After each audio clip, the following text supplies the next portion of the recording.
पहला क्वेश्चन क्या कह रहा है कि संसाधनों का वर्गीकरण किस आधार पर किया जाता है? केवल समावेश के आधार पर, केवल विकास के स्तर के आधार पर, केवल वितरण के आधार पर, या उपरोक्त सभी? तो मैं आपको बता दूं, ये जो आपका राइट आंसर हो जाएगा आपका ऑप्शन नंबर डी इसका राइट आंसर हो जाएगा। ओके, क्योंकि ये तीनों में किया जाता है, ठीक है, इसके आधार पर। तो ऑप्शन नंबर डी इसका राइट आंसर हो जाएगा। ओके, चलिए बढ़ते हैं नेक्स्ट क्वेश्चन की ओर। क्वेश्चन नंबर नेक्स्ट सेकेंड देखिए। सेकेंड है, सेकेंड कह रहा है कि मरुस्थलीय मृदा किस राज्य में पाई जाती है?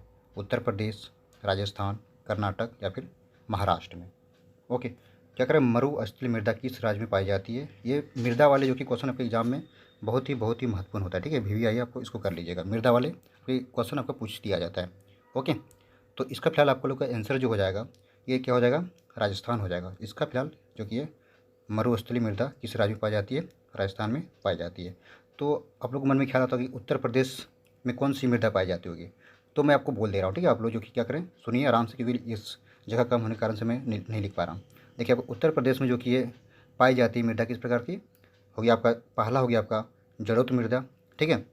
सेकेंड हो गया आपका दोमन हो गया, फिर काली हो गया, फिर लाल हो गया, फिर लेटेलाइट हो गया। ओके, और रही बात सी मतलब कर्नाटक में आपका जो पाया जाता है लाल हो गया पहला, ठीक है, फिर लेटेलाइट हो गया, फिर आपका एलुबियो जो कि कोलियोमियम, और जो कि जटिल रेतीली पाई जाती है। ओके, और ऑप्शन नंबर डी में आपका जो महाराष्ट्र में जो पाया जाता है आपका मुख्य रूप से काली मिट्टी पाई जाती है, जिसे हम लोग क्या कहते हैं, रेगुड़ मिट्टी भी कहा जाता है, ध्यान में रखिएगा। जैसे काली मिट्टी को हम लोग क्या कहते हैं, जो कि ये दूसरा नाम क्या है, जो कि उसे हम लोग कहते हैं, जो कि है रेगुड़, इसको ध्यान में रखिएगा। रेगुड़ जो कि है मिट्टी भी जिसे हम लोग कहते हैं काली मिट्टी को, इसको ध्यान में रखिएगा, ठीक है। लेकिन फिलहाल हमारा इसका जो आंसर आपका इस क्वेश्चन का आंसर हो जाएगा आपका, इसका आंसर आपका जो कि है ऑप्शन नंबर जो कि है 20 का राइट आंसर हो जाएगा। ओके, सेकेंड का। चलिए बढ़ते हैं नेक्स्ट क्वेश्चन की ओर। थर्ड नंबर देखिए, थर्ड का रहा है यहाँ पे, थर्ड में क्वेश्चन है आपका कह रहा है कि भारत में सिंचाई का प्रमुख साधन क्या है?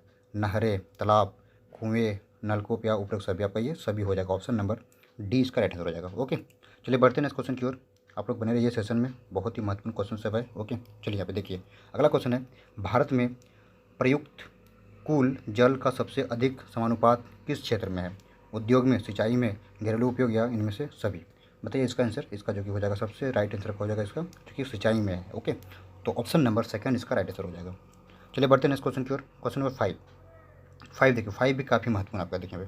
5 नंबर कह रहा है कि महाराष्ट्र किस फसल की खेती के लिए प्रसिद्ध है? जो महाराष्ट्र है किस फसल के लिए, क्या धान का, फिर कपास का, फिर कहवा का, फिर जूट का? आप लोग बता सकते हो जो महाराष्ट्र, इसका फिलहाल जो आपका आंसर हो जाएगा आपका क्वेश्चन नंबर 5 का, आपका राइट आंसर आपका क्या हो जाएगा, ये कपास। ओके, ये कपास जो कि महाराष्ट्र की खेती के लिए प्रसिद्ध है। ओके, अरे भाई धान, धान आपका कहाँ पे हो जाएगा, तो मैं आपको जो कि बता दूं, आपका हो गया तेलंगाना हो गया फर्स्ट में, उत्तर प्रदेश हो गया, पश्चिम बंगाल हो गया, आपका पंजाब हो गया, उड़ीसा हो गया, मध्य प्रदेश हो गया, और छत्तीसगढ़ किसके लिए, धान के लिए जाना जाता है, ठीक है। रही बात जो कि आपका कपास, तो बता दें कपास किसके लिए, जो कि कहाँ पे, महाराष्ट्र में। ओके, तो कपास और कौन सा राज्य में जो कि उगाया जाता है, तो देखिए यहाँ पे कपास जो है आपका हो जाएगा गुजरात हो गया पहला में, फिर आपका महाराष्ट्र हो गया, फिर आंध्र प्रदेश हो गया, फिर तमिलनाडु हो गया, फिर पंजाब हो गया, फिर आपका हरियाणा हो गया, फिर आपका अगला राजस्थान हो गया, फिर मध्य प्रदेश और जो कि कर्नाटक हो गया। ओके, कपास की खेती की जाती है। इसका कहवा, कहवा, और कहवा का अर्थ क्या होता है, कहवा मतलब क्या होता है, उसे हम लोग कॉफ़ी बोलते हैं, कॉफ़ी भी इसको बोलते हैं, इंग्लिश में लिखा गया कॉफ़ी, ठीक है। कहवा का दूसरा नाम क्या है, कॉफ़ी। ओके, तो कॉफ़ी आपका किस राज्य में किया जाता है? कर्नाटक हो गया, अगला हो गया केरल हो गया, फिर आपका अगला तमिलनाडु हो गया, फिर अगला आपका उड़ीसा हो गया, फिर आपका पश्चिम बंगाल हो गया, फिर असम हो गया, फिर मध्य प्रदेश हो गया। ओके, और आपका फोर्थ आपका डी जो है जूट, जूट आपका जो कि है जूट आपका पश्चिम बंगाल हो गया, फिर असम हो गया, बिहार हो गया, उड़ीसा हो गया, आंध्र प्रदेश हो गया, फिर त्रिपुरा हो गया, फिर मेघालय हो गया। तो इन सारे राज्य में जो कि जूट का जो कि ये खेती की जाती है। लेकिन इसका हम लोग का इसको जो महाराष्ट्र, इस जो क्वेश्चन नंबर 5 का जो राइट आंसर हो जाएगा आपका ऑप्शन नंबर बी, यानी कि कपास इसका राइट आंसर हो जाएगा। ओके, चलिए बढ़ते हैं नेक्स्ट क्वेश्चन की ओर। नेक्स्ट क्वेश्चन देखिए, 6 नंबर देखिए, 6 भी काफ़ी महत्वपूर्ण आपका देखिए। 6 जो कि कह रहा है, भारत का कौन सा राज्य कोयले की बड़ी बड़ी खानों के लिए मशहूर है? भारत की कौन सा राज्य, ये हमारा क्या हो जाएगा, पेटी राज्य Jharkhand. Okay, option number A इसका राइट आंसर हो जाएगा। ओके, जो हमारा राज्य है खनिज से भरा पड़ा है। ओके, तो ऑप्शन नंबर ए इसका राइट आंसर हो जाएगा। चलिए बढ़ते हैं नेक्स्ट क्वेश्चन की ओर। आइए बढ़ते हैं नेक्स्ट क्वेश्चन आपका 7 नंबर क्वेश्चन। 7 देखिए, 7 कह रहा है कि मारी आन किस देश की राष्ट्रवाद की प्रतीक थी? किसकी? फ्रांस की, रूस की, इटली की, या फिर जर्मनी की? तो इसका राइट आंसर आपका हो जाएगा किसकी? फ्रांस की। तो ऑप्शन नंबर ए इसका राइट आंसर हो जाएगा। चलिए नेक्स्ट क्वेश्चन की ओर बढ़ते हैं। क्वेश्चन नंबर 8 देखिए, क्वेश्चन नंबर 8 कह रहा है, 8 कह रहा है कि हिंद स्वराज पुस्तक किसके द्वारा लिखी गई? किसके द्वारा? बाल गंगाधर तिलक द्वारा, गोपाल कृष्ण गोखले द्वारा, लाला लाजपत राय द्वारा, फिर मोहनदास करमचंद गांधी द्वारा। तो इसका राइट आंसर आपका हो जाएगा किसके द्वारा लिखी गई थी, जो कि है मोहनदास करमचंद गांधी द्वारा। तो ऑप्शन नंबर डी इसका राइट आंसर हो जाएगा। ओके, चलिए बढ़ते हैं क्वेश्चन नंबर 9 की ओर। क्वेश्चन 9 देखिए, 9 कह रहा है, 9 कह रहा है, ये भी काफ़ी महत्वपूर्ण है, क्योंकि भारत में प्रकाशित होने वाला पहला साप्ताहिक पत्र था। जो भारत में प्रकाशित होने वाला पहला साप्ताहिक पत्र था, कौन सा? बॉम्बे समाचार, बंगाल गजट, शमसुल अकबर, फिर समाचार चंडिका। तो इसका राइट आंसर आपका हो जाएगा कौन सा हुआ था, जो कि बंगाल, जो कि गजट। तो ऑप्शन नंबर 20 का राइट आंसर हो जाएगा। ओके, चलिए बढ़ते हैं क्वेश्चन नंबर 10 की ओर। 10 देखिए, 10 क्वेश्चन नंबर 10 कह रहा है कि भारत में पहली कपड़ा मिल कब और कहाँ स्थापित हुई? भारत में पहली कपड़ा मिल कब और कहाँ स्थित हुई? कहाँ हुई थी? आपका जो इसका जो राइट आंसर हो जाएगा आपका, जो कि है 1854 ईस्वी में कहाँ हुआ था, जो कि है मुंबई में हुआ था। तो ऑप्शन नंबर जो कि है सी इसका राइट आंसर हो जाएगा। ठीक है, 1854 जो कि है मुंबई में। ओके, चलिए बढ़ते हैं नेक्स्ट क्वेश्चन की ओर। नेक्स्ट देखिए, नेक्स्ट आपका जो कि है, नेक्स्ट आपका 11th देखिए, 11 क्वेश्चन कह रहा है। क्वेश्चन देखिए क्या कह रहा है कि इटली के एकीकरण का मसीहा कहा जाता है किसको? नेपोलियन बोनापार्ट, मेजिनी, काबूर, या फिर गोरीवाल्टी। इसका राइट आंसर आपका हो जाएगा, जो कि ऑप्शन नंबर बी मेजिनी को, जो कि है क्या, इटली के एकीकरण का मसीहा कहा जाता है। ओके, तो चलिए बढ़ते हैं नेक्स्ट क्वेश्चन की ओर। 12th नंबर देखिए, 12th नंबर क्वेश्चन कह रहा है, क्वेश्चन कह रहा है कि गांधी जी ने साबरमती आश्रम की स्थापना किस वर्ष की थी? जो गांधी जी ने साबरमती आश्रम की स्थापना किस वर्ष की थी? तो इसका राइट आंसर आपका हो जाएगा 12th का ऑप्शन नंबर सी, यानी कि 1915 ईस्वी में किया था। ओके, इसको ध्यान में रखिएगा, ये काफ़ी महत्वपूर्ण क्वेश्चन ये सब है। ओके, चलिए बढ़ते हैं नेक्स्ट क्वेश्चन की ओर। 13 देखिए, 13 भी काफ़ी महत्वपूर्ण आपका है। 13 आपका कह रहा है कि वर्षा जल संग्रह ढांचा हर घर में बनाना किस राज्य में कानूनी अनिवार्य है? बिहार में, तमिलनाडु में, राजस्थान में, या फिर कर्नाटक में? तो बरा कि वर्षा जल संग्रह ढांचा जो है, ठीक है, जो ढांचा होता है, ठीक है, वर्षा जल जो संग्रह करने के लिए, तो बरा हर घर में बनाना किस राज्य में कानूनी, जो कि अनिवार्य है? तो इसका राइट आंसर आपका हो जाएगा किसमें, जो कि तमिलनाडु में। तो ऑप्शन नंबर सेकंड इसका राइट आंसर हो जाएगा। ओके, बी इसका राइट आंसर तमिलनाडु में, जो कि हर घर में जो कि है क्या, कानूनी, जो कि यहाँ पे लगाया गया है, अनिवार्य बनाना ही बनाना पड़ेगा। ठीक है, चलिए हम लोग बढ़ते हैं नेक्स्ट क्वेश्चन की ओर। नेक्स्ट क्वेश्चन 14 कर रहा है, भारत में गन्ने का सर्वाधिक उत्पादन राज्य कौन सा है? भारत में गन्ने का सर्वाधिक उत्पादन राज्य कौन सा है? राजस्थान, गुजरात, पंजाब, या फिर उत्तर प्रदेश? तो इसका राइट आंसर आपका हो जाएगा किसमें, उत्तर प्रदेश। ओके, तो ऑप्शन नंबर डी इसका राइट आंसर हो जाएगा। 14 का option number D right answer हो जाएगा। ओके, चलिए बढ़ते हैं क्वेश्चन नंबर 15 की ओर। 15 देखिए, ये 15 जो कि आपका है, झारखंड का कोडरमा जो है किस खनिज से उत्पादन के लिए प्रसिद्ध है? कोडरमा जिसके हम लोग का जिला है झारखंड का। ओके, आप कमेंट, कोडरमा के बच्चे भी देखते होंगे इस वीडियो को। ओके, आप लोग कमेंट कीजिएगा कि क्या कोडरमा सब देख पा रहे हैं। ओके, चलिए, तो इसका फिलहाल आप लोग राइट आंसर क्या हो जाएगा इसमें, जो कि अब्रक। ओके, ऑप्शन नंबर ए इसका राइट आंसर हो जाएगा। ठीक है, क्वेश्चन क्या कर रहा था, झारखंड का कोडरमा किस खनिज के उत्पादन के लिए प्रसिद्ध है? कौन सा? अब्रक, जो कि है कोडरमा में काफ़ी मात्रा में इसको पाया जाता है। चलिए बढ़ते हैं नेक्स्ट क्वेश्चन की ओर। 16 देखिए, 16 कर रहा है क्वेश्चन, महात्मा गांधी जल विद्युत परियोजना स्थित है कहाँ पे? कर्नाटक में तुंगभद्रा नदी पर, कर्नाटक में कावेरी नदी पर, कर्नाटक में शरावती नदी पर, कर्नाटक में कृष्णा नदी पर? तो इसका राइट आंसर आपका हो जाएगा ऑप्शन नंबर सी, शरावती नदी पर। ओके, तो ऑप्शन नंबर सी इसका राइट आंसर हो जाएगा। चलिए बढ़ते हैं नेक्स्ट क्वेश्चन की ओर। नेक्स्ट क्वेश्चन कह रहा है 17 देखिए, 17 कह रहा है, 17 जो कि आपका है, मानव विकास रिपोर्ट किसके द्वारा पेश की जाती है? किसके द्वारा? UNDP, MNDP, UNDC, या फिर UMDP? करें, मानव विकास रिपोर्ट किसके द्वारा प्रसिद्ध की जाती है? UNDP। इसका फुल फॉर्म आपका हो जाएगा यूनाइटेड नेशन, ठीक है, डेवलपमेंट प्रोग्राम। ठीक है, इसको ध्यान में रखिएगा। ओके, चलिए बढ़ते हैं नेक्स्ट क्वेश्चन की ओर। इसका राइट आंसर हो जाएगा आपका 18 आपका हो जाएगा। 18 आपका हो जाएगा, जिस देश का राष्ट्र आय अधिक होता है वह देश कहलाता है। क्या कहलाता है? क्या क्या कहलाता है? वह विकसित कहलाता है। ओके, जिस देश का राष्ट्र आय अधिक होता है वह क्या कहलाता है? विकसित। ऑप्शन नंबर सेकंड यानी 20 का राइट आंसर हो जाएगा। ओके, चलिए बढ़ते हैं इस क्वेश्चन की ओर। 19 नंबर देखिए, क्वेश्चन 19 नंबर 19 कर रहा है, उद्योग को किस क्षेत्र में सम्मिलित किया जाता है? उद्योग को प्राथमिक क्षेत्र में, द्वितीय क्षेत्र में, तृतीय क्षेत्र में, फिर बाहरी क्षेत्र में?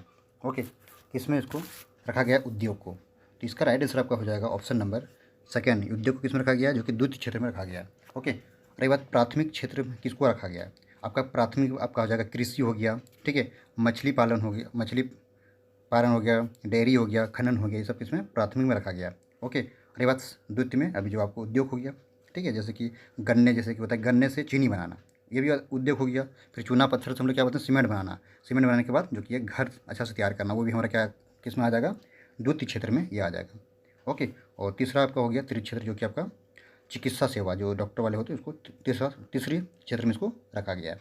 ओके, ध्यान में रखना। तो हमारा क्वेश्चन पूछा गया था उद्योग को किस क्षेत्र में से सम्मिलित किया गया? तो उद्योग किसमें? आपका सेकेंड में, मतलब द्वितीय में इसको रखा गया है, द्वितीय क्षेत्र में।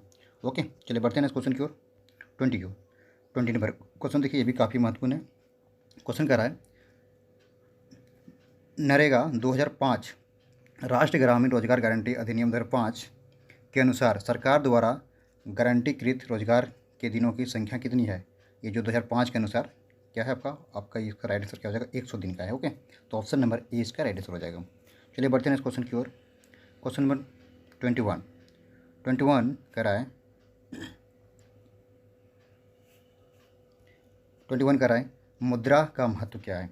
उत्पादन एवं उपभोग, सुविधा विनिमय का माध्यम का कार्य करना, थर्ड आपका वस्तु विनिमय प्रणाली की कठिनाई को दूर करना, फिर चौथा है इनमें से सभी। तो इसका राइट आंसर आपका हो जाएगा जो कि है इनमें से सभी हो जाएगा। तो ऑप्शन नंबर डी इसका राइट आंसर हो जाएगा। ओके, चलिए बढ़ते हैं नेक्स्ट क्वेश्चन की ओर।